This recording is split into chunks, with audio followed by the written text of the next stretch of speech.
tanto oxidado, vou tentar falar em inglês. Não que meu inglês esteja muito melhor, porém penso que como a charla é preparada em inglês, ela quedará melhor. My topic. El tema va a ser la enfermedad pulmonar difusa pediátrica, lo que necesitan conocer los radiólogos. La enfermedad pulmonar difusa pediátrica es una enfermedad intersticial y se ha utilizado como un sinónimo como esta enfermedad pulmonar debido a su presentación clínica similar. La enfermedad pulmonar intersticial en los niños es un grupo heterogéneo de trastornos poco comunes que comprenden más de 200 afecciones distintas con una variedad de clasificaciones.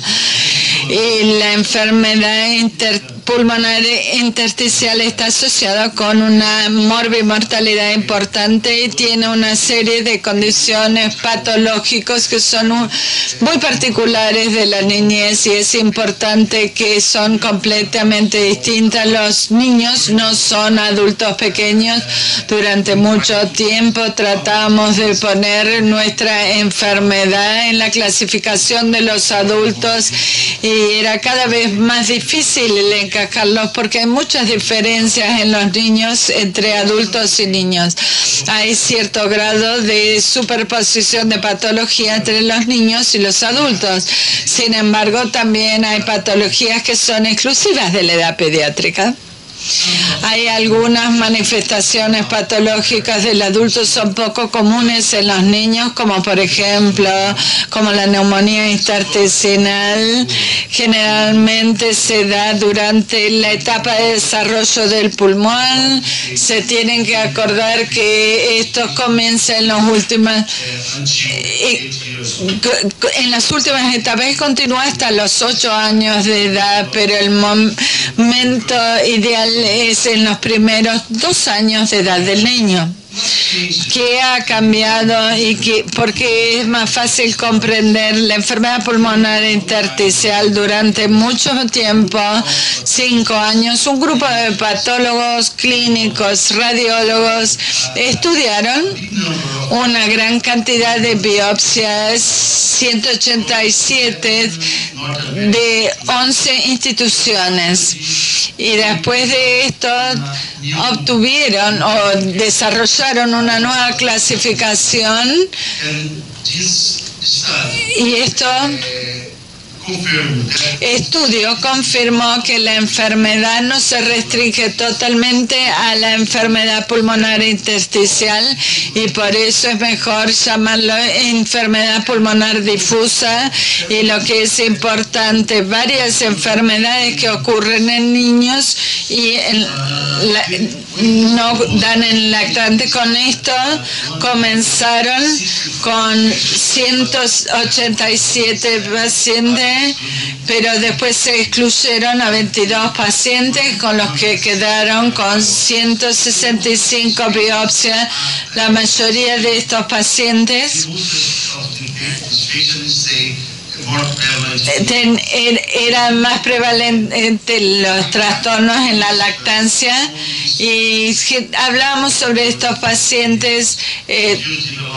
Se veían trastornos de desarrollo difuso, anomalías de crecimiento que reflejan alveolarización deficiente, condiciones específicas de etiologías no definidas y trastornos de función del surfactante en los otros cuando no son lactantes. Está relacionadas a enfermedades sistémicas, de trastornos del nuevo sistema intacto y enfermedad intersticial. Para clasificar a nuestros pacientes en el síndrome de Child, esta es una sigla que se utiliza en inglés, y con esto, para poder incluirlos con enfermedad pulmonar intersticial de los niños, este síndrome tiene que tener 3 o 4 criterios: síntomas respiratorios, tos, de respiración rápida y difícil, y signos respiratorios y otros como tapipnea o que no desarrollan hipoxemia,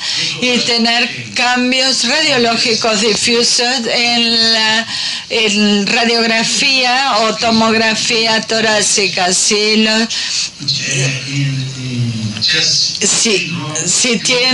los quieren incluir en este desorden, tienen que excluir las enfermedades más comunes: fibrosis quística, inmunodeficiencia congénita o adquirida, cardiopatía congénita, displasia broncopulmonar, infección pulmonar, disgenesia celular primaria, distrés respiratorio o aspiraciones recurrentes. Si tienen el síndrome de Child diagnosticado con una, pero que no tienen la evolución clínica normal, en estos casos es cuando tienen enfermedad pulmonar difusa, pensamos en Child. Si tenemos este síndrome de Child, tienen que determinar la causa, utilizar ecocardiogramas, tomografías de alta resolución para demostrar cuál es la enfermedad, y se tienen que acordar que tienen que utilizar con la menor dosis de radiación posible que le permita obtener información diagnóstica adecuada. Pueden utilizar dos pruebas de función pulmonar.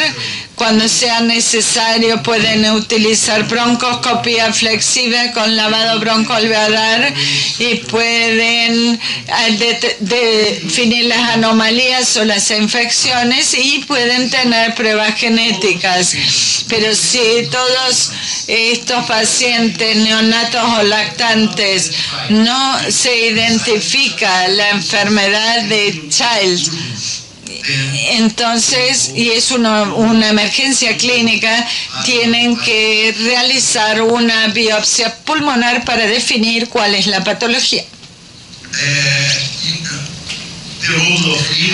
En cuanto a las imágenes, la placa radiográfica no es cara, es fácil de hacer, pero muchas veces no puede ayudarnos tanto para definir la enfermedad intersticial. Generalmente puede llegar a ser anormal, puede ayudarnos en el diagnóstico diferencial, y muy pocas veces se puede realizar un diagnóstico específico, pero con la tomografía de alta resolución pueden definir la presencia, extensión y patrón de la enfermedad pulmonar, identificar el sitio de la biopsia y para seguir a la enfermedad. Y ayudan a seguirla. Un método estandarizado para describir los hallazgos es lo que deberíamos tratar de utilizar para los niños, como lo usamos con los adultos. Hay que tratar de ver distribución, tamaño y cantidad de hallazgos, como hiperinflación, opacidades, densidades nodulares reticulares lineales, engrosamiento septal peribronquial, bronquiectasia, lesiones quísticas y otras. Hay un artículo muy interesante de Lee y su grupo en el Children Boston, que es muy interesante, que nos muestra la división de esta patología en los lactantes. Tienen trastornos de desarrollo difuso, y aquí tenemos, por ejemplo, displasia senar, displasia alveolar congénita, o por ejemplo con mal alineamiento de las vanas pulmonares, anormalidades de crecimiento alveolar. Tienen las afecciones prenatales que puede causar hipoplasia pulmonar, o otras afecciones como por ejemplo enfermedad pulmonar crónica del neonato, anomalías cromosómicas asociadas, y tienen los otros grupos trastornos en función de surfactante y algunas afecciones que se desconocen o que se comprenden poco claramente, como glicogenosis pulmonar. y después comienzan a estudiar estos grupos. Hay un trastorno de desarrollos difusos. Esto consiste en un grupo que se comprende muy bien. Son trastornos primarios del desarrollo que se originan en el útero durante el comienzo del desarrollo pulmonar. Incluye displasia acinar alveolar congénita, displasias capilares alveolares con mal alineamiento de las venas pulmonares. La displasia con mal alineamiento de la vena pulmonar, displasia capilar alveolar, es un trastorno fatal y poco común y produce insuficiencia respiratoria y hay una hipertensión pulmonar refractaria. Prueban con todos los tratamientos y continúa habiendo hipertensión pulmonar. Es común hacer una prueba y por eso es fatal al comienzo de los videos. Por eso es que no hay muchas imágenes. Estos pacientes, el trastorno respiratorio es tan fuerte que es difícil llevarlo a una tomografía en estos pacientes. Es importante realizar pruebas de mutaciones o de lesiones de FOXF1 y generalmente hay una vesícula biliar ausente que nos puede ayudar a diagnosticar este grupo de pacientes. Un ejemplo es común con esta patología, con el distrés respiratorio que comienza en los primeros días de vida y que empeora con el crecimiento. Este paciente no puede leer y comienzan los síntomas a los 10 o 15 días y comienza a empeorarse y estos pacientes mueren a las 2 semanas. Cuando es un tomógrafo de alta resolución pueden ver enfermedad difusa, pequeños nódulos y el diagnóstico de displasia capilar alveolar con mal alineamiento de las venas pulmonares. Las otras anomalías de crecimiento pulmonar, hablamos de hipoplasia pulmonar, enfermedad pulmonar crónica en neonatos relacionados a trastornos cromosóficos y a la cardiopatía congénita. Cuando hablamos de hipoplasia, la hernia diafragmática es un buen ejemplo. Durante el tiempo de gestación, esto comprime los pulmones y causa distintos grados de hipoplasia y pueden ver en este paciente con los problemas alveolares. El segundo grupo es la enfermedad pulmonar crónica del neonato. Todos saben sobre la membrana hialina y la dificultad que tienen estos pacientes veramente prematuros que están mucho tiempo en las unidades para neonatos y el resultado es displasia broncopulmonar. Típico, hay áreas de disminución de atenuación con distorsión en la tomografía, con distorsión de patrón arquitectónico, hay opacidades reticulares, atelectasia que llega a la pleura, opacidad subpleural y es como hay ausencia de bronquiectasia. Displasia broncopulmonar es un buen ejemplo de cómo esta etapa de desarrollo es tan importante en los primeros meses de vida. Aquí hay un ejemplo cuando el paciente fue dado de alta a los 3 o 4 meses, se fue a su hogar. El mismo paciente, un año después, ustedes pueden ver cómo mejoró este pulmón porque en ese momento tienen un desarrollo importante de los alvéolos.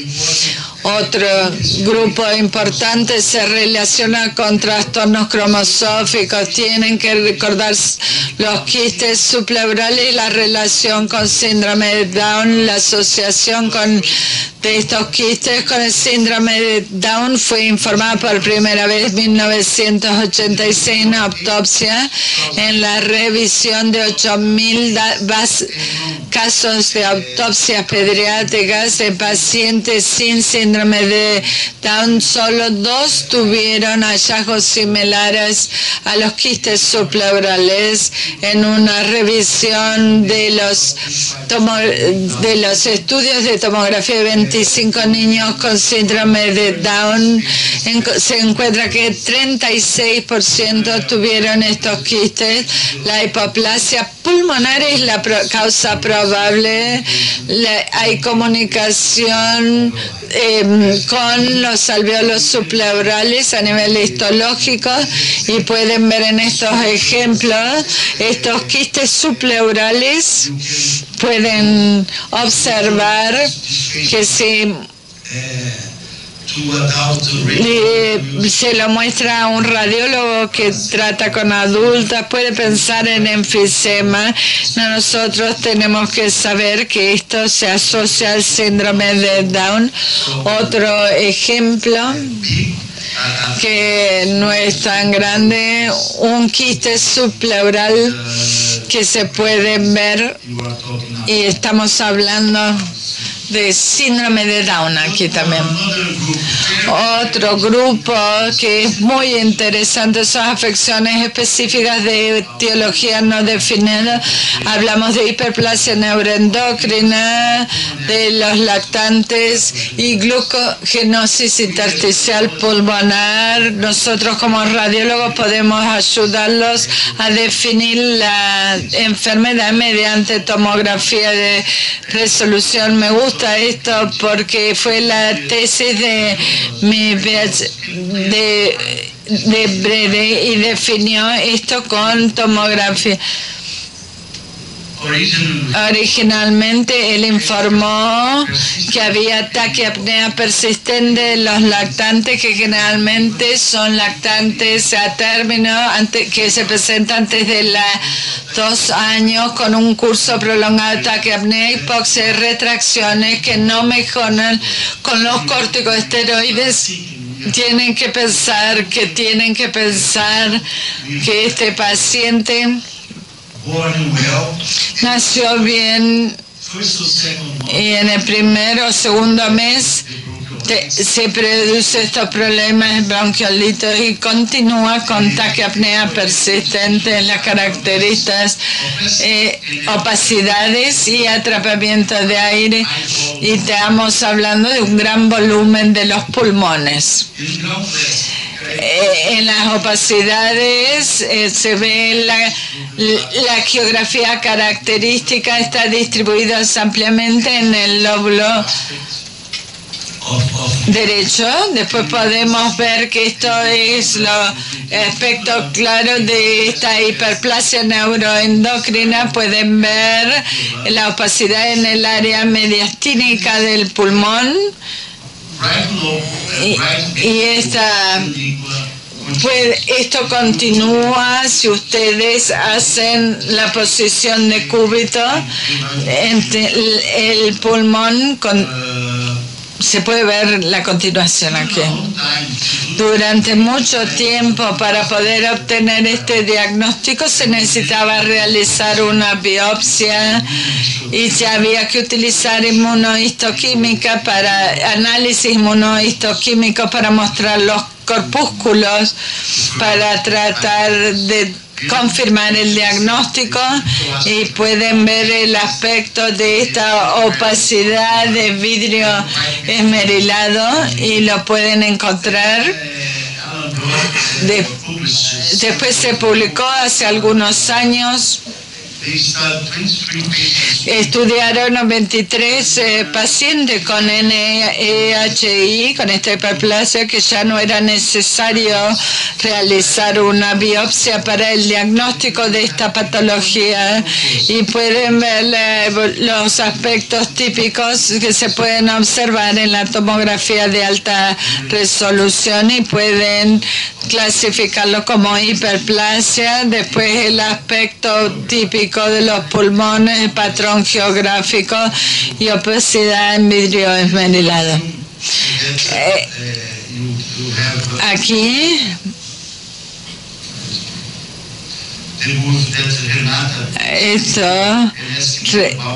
Renata me preguntó sobre este caso. Me dijo, Pedro, pueden ver claramente la opacidad del lóbulo derecho medio y es fácil ver esa opacidad, tipo así en vidrio esmerilado.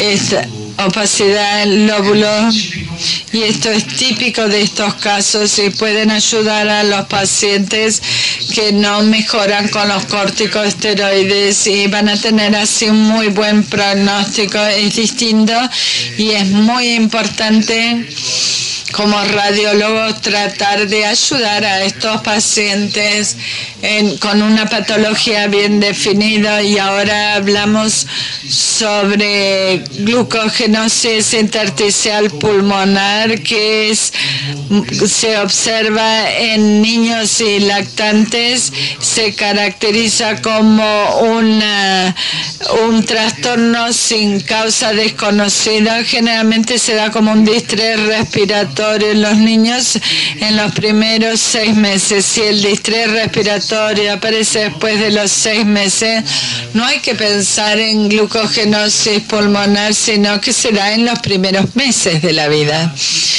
Hay 2 subtipos de glucogenosis difusa.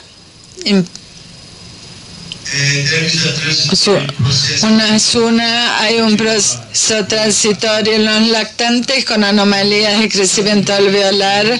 Es común en los lactantes a término o pretérmino tardío. 71 de los pacientes requiere resucitación neonatal, que incluye ventilación mecánica invasiva o no invasiva. Hay hipoxemia progresiva, retracciones y taquipnea, y hay comorbilidades como la enfermedad crónica de los prematuras, hipertensión y síndromes genéticos subyacentes. Los más comunes hallazgos son estas opacidades y quistes, que es común tener opacidades en vidrio esmerilado. Sí, hay que considerar una biopsia, que es el estándar oro para el diagnóstico. Buenos resultados se dan en ausencia de comorbilidades importantes. Algunos tienen buena respuesta a los corticosteroides. Importante dar el diagnóstico para que tengan un tratamiento adecuado con buenos resultados. Este es un caso muy interesante de José Lips, de un amigo. Este paciente, 7 semanas, un bebé con pulmones grandes, opacidad, y en la resolución ustedes pueden ver el engrosamiento de tabique y después las opacidades que son difusas en ambos pulmones. Este aspecto de alta resolución, hicieron una biopsia y el diagnóstico fue glucogenosis intersticial pulmonar, pero tuvo muy buenos resultados y esto ayudó a a comparar la radiografía antes y después del tratamiento, porque fue importante llegar a la biopsia y dar el diagnóstico correcto y el tratamiento adecuado, y para así obtener buenos resultados. Eso fue muy bueno. Después, generalmente no se habla, no hay tantos casos de mutaciones de la difusión surfactante y afecciones relacionadas, una sopa de letras. Estos trastornos consideran de distintas mutaciones genéticas y que da resultado de errores en el recién nacido, en el metabolismo del surfactante, que puede ser causado por mutaciones múltiples genes, incluyendo entre ellos hay mutaciones genéticas distintas que dan como resultado errores en el metabolismo causado por mutaciones que incluyen los genes para la proteína B del surfactante, FTPC y ABCA3. Las mutaciones en estos tres se piensa que representan aproximadamente el 25% de todas las enfermedades pulmonares difusas refractarias, y es muy SFTPB es importante porque la evolución es muy grave y van a morir en los primeros días de vida. Las mutaciones son autosómicas recesivas, generalmente se da en los bebés a término que tienen distrés respiratorio y insuficiencia respiratoria. Generalmente los síntomas son progresivos, no responden al tratamiento médico, y las tasas de mortalidad son hasta el 100%, a menos que reciban un trasplante pulmonar. Si sospecha que hay esta enfermedad de mutación y es tan grave esta enfermedad, la evolución es tan grave que aparecen en distintos momentos.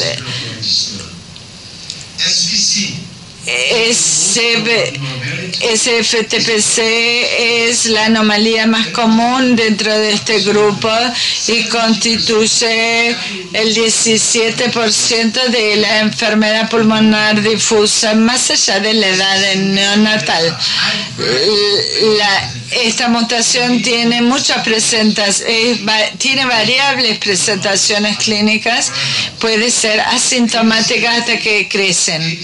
ABCA3, la presentación clínica es similar a las otras mutaciones SFTPC, y pueden tener una enfermedad leve si tiene un recién nacido con síndrome de Child y tiene enfermedad grave, progresiva y antecedentes de enfermedad intersticial en los adultos. Pueden hacer pruebas genéticas de estas tres mutaciones.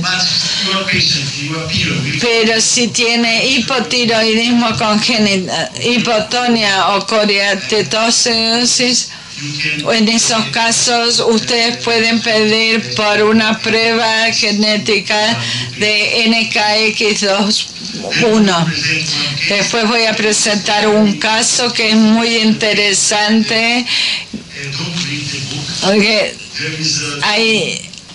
Hay un gemelo porque uno de los gemelos tuvo 5 meses en la unidad de neonatos, es otro 2 días y se fue a su casa y le fue muy bien.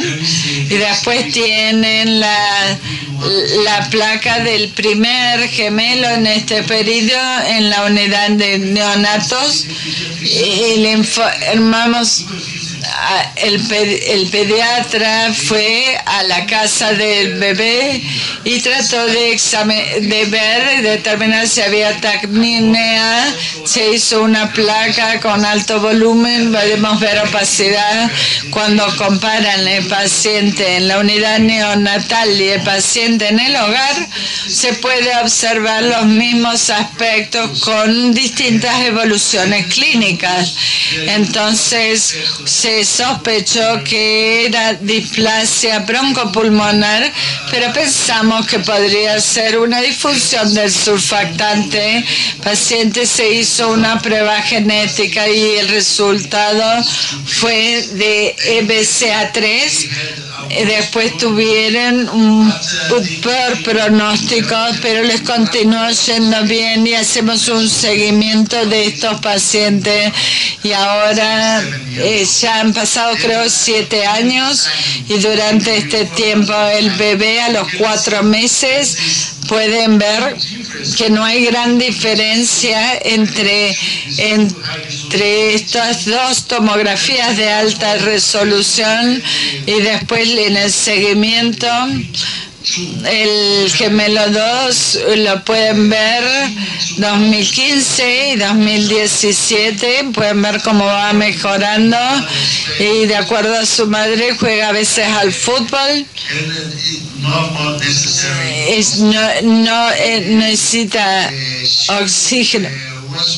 Estaba preparado para hacer un trasplante pulmonar y después los bebés les fue muy bien y viven ahora en Estados Unidos y participa de un grupo de trastornos de las mutaciones en el metabolismo del surfactante. Pueden tener buenos resultados incluso con esta patología.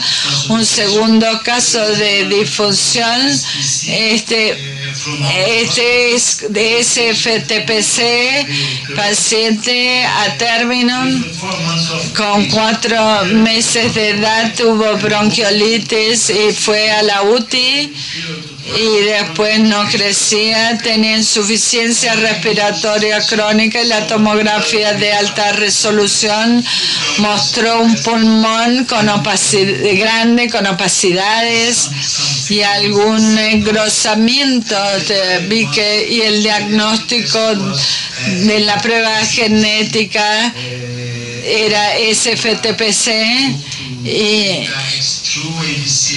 se hizo la prueba de estos 4 y SFTPC fue el resultado.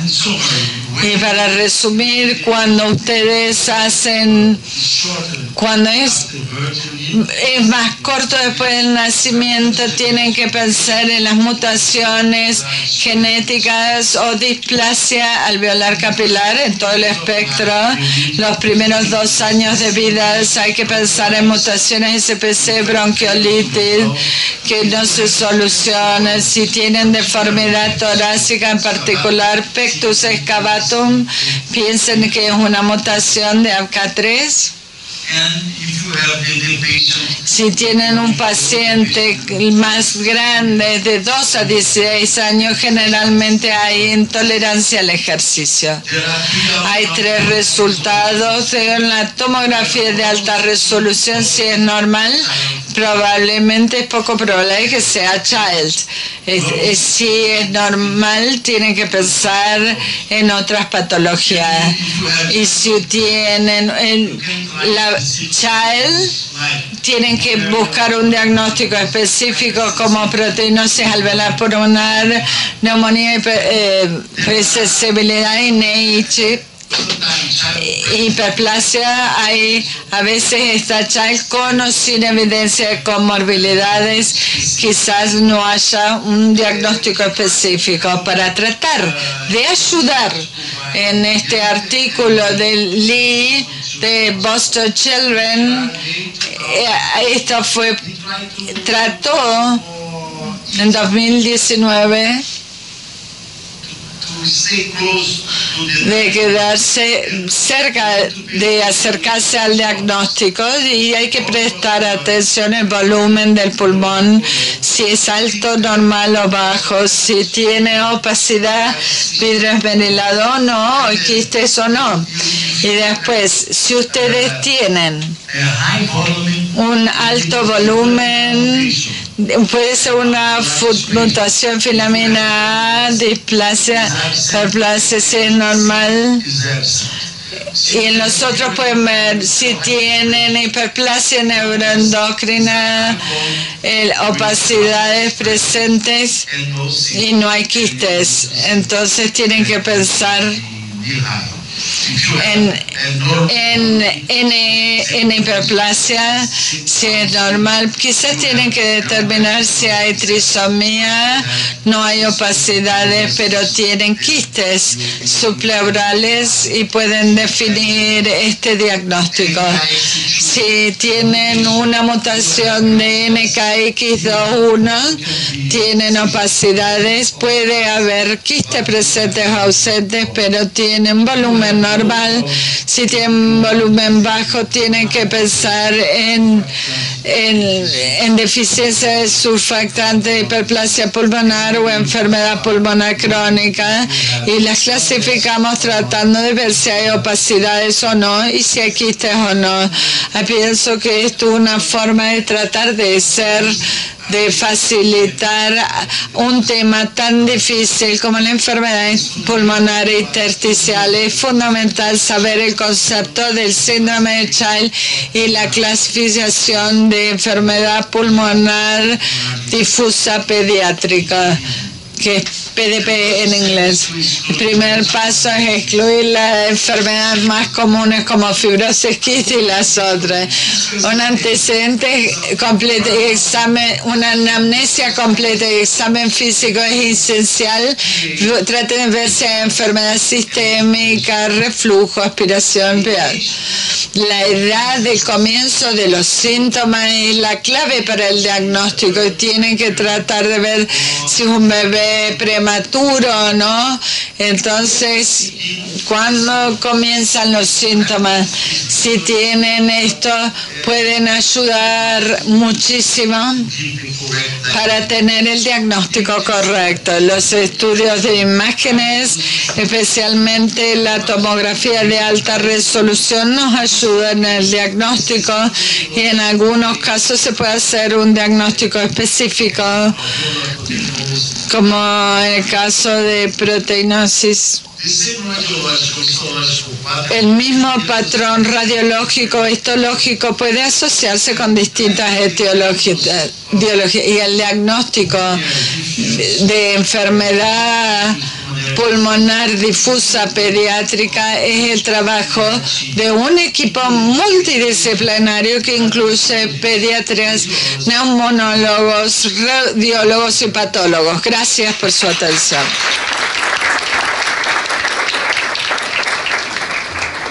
Felicitaciones por todas las exposiciones.